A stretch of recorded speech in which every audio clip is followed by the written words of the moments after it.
Hulikam ang engkwentro ng isang pulis at dalawang lalaki sa Zamboanga City nitong bispera sa bagong taon. Ang mga nakabarilan ng pulis, may mga kasong murder. At may unang balita live si Efren Mama ng GMA Regional TV. Efren?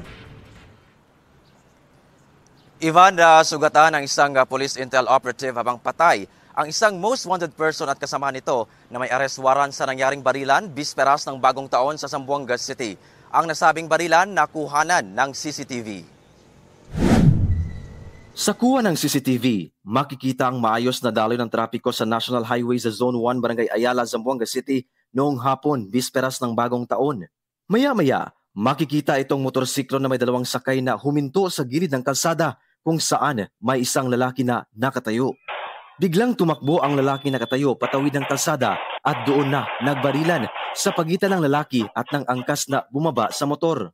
Maya-maya ay natumba na ang lalaking angkas. Napaupo pa sa kalsada ang lalaking tumawid sa kabilang lane habang patuloy ang barilan. Habang ang rider ng motor lumipat sa likod ng isang sasakyan na huminto habang patuloy ang barilan. Patuloy naman ang pamamaril ng lalaki sa rider na tumawid na rin hanggang huminto na ito sa gilid ng nasabing kalsada.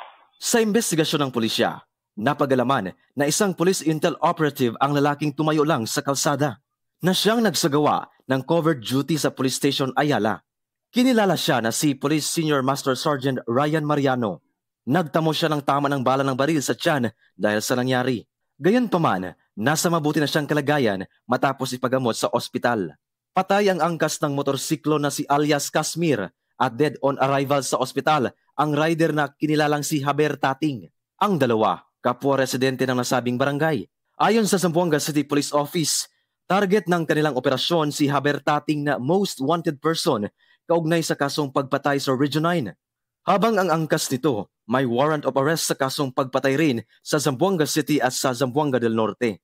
Meron outstanding warrant of arrest si Haber Tating for 2 counts of murder. And after the incident, we also found the outstanding warrant against Kashmir also for murder. So, hindi po nila pwedeng i-deny na may involvement yung kanilang mga members ng family, that of Tating and Kashmir, because meron silang mga outstanding warrant and these are cases involving them in shooting incidents, not just here sa Zamboanga City, pero sa Cebu ko rin yung isang case ni Kashmir. Patuloy sa paghihikayat ang pulisya sa publiko na makipag-ugnayan sa kanila kontra kriminalidad. If there are any individuals na alam nila na nagmamay-ari ng baril or mga wanted persons natin, give us the information. We will make sure that you are properly protected.